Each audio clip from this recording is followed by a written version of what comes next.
Right now you're listening to audio recorded via the Shure SM7B with the non-phantom FET head, plugged into my Focusrite Scarlett Solo 3rd Gen with the gain knob at the 2 o'clock position.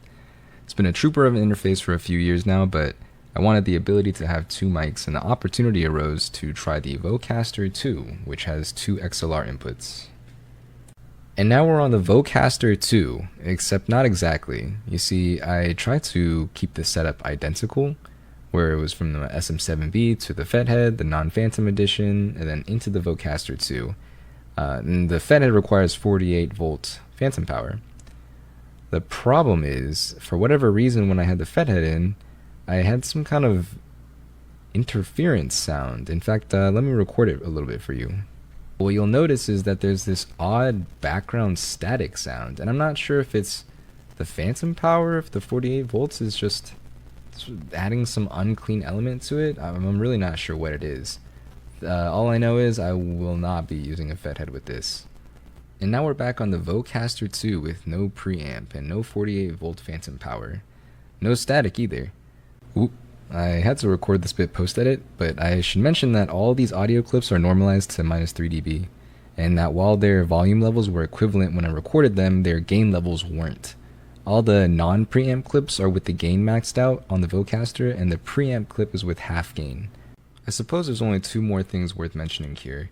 The first is that when I was using the Scarlett Solo, the software used to, quote, control, unquote, the interface was pretty stinky.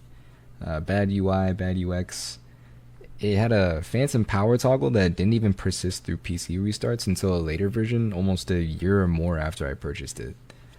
However, the Vocaster 2, I guess and the Vocaster 1 by extension, has a bit of software called Vocaster Hub, which is the exact opposite. The UI is clean and it's easily navigable, although that may be a bit generous considering there's only one page, which is a mixer. The second noteworthy bit is relative to Vocaster Hub actually, and its voice enhancements. By default, there's no enhancement on, but there are 4 presets that you can turn on at any time either via the interface or the hub. This is the clean preset. Once upon a time there was a lovely princess, but she had an enchantment upon her of a fearful sort which could only be broken by love's first kiss. This is the warm preset. She was locked away in a castle guarded by a terrible fire-breathing dragon. Many brave knights had attempted to free her from this dreadful prison, but none prevailed. This is the bright preset. She waited in the dragon's keep in the highest room of the tallest tower, for her true love and true love's first kiss. This is the radio preset. The voice laughs. A big green hand rips out a page of the book and shuts it closed. Okay, that's it. I have no idea how to wrap these things up. See ya. Okay, I love this product. I just wanted to share with you. There is 2 guest and host output for podcasting. This is output. This is the headphone output. There is enhancement, and then the guest and host, and even auto adjust volume.